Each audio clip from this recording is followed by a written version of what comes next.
particulièrement au niveau des jeunes, les jeunes ont besoin de se sentir concernés, ont besoin d'être appelés par ce projet-là. Non? Donc, si c'est un projet qui ne répond pas à leurs intérêts ou à leurs besoins, bien souvent, leur participation va être beaucoup plus difficile. Donc, on essaie d'établir de plus en plus la question de la co-création, la co-construction. Donc, dès même l'idée du premier squelette, là. On va intégrer les jeunes à essayer de nous aider à élaborer la proposition de projet, donc du début jusqu'à la fin, en passant par la gestion de budget, la mise en place des activités et même à l'évaluation du projet en soi à la fin. Donc, dans ce temps-là, le jeune sent que c'est un peu comme son projet à lui.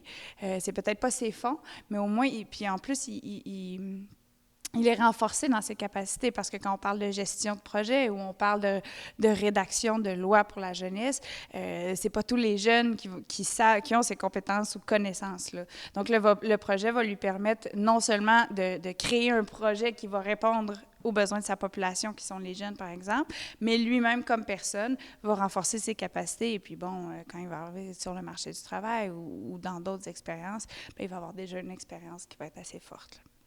Quand on parle de l'autonomisation des jeunes, on parle de reconnaître que les jeunes sont les futurs adultes de demain et sont capables aussi de prendre des décisions, sont capables de participer.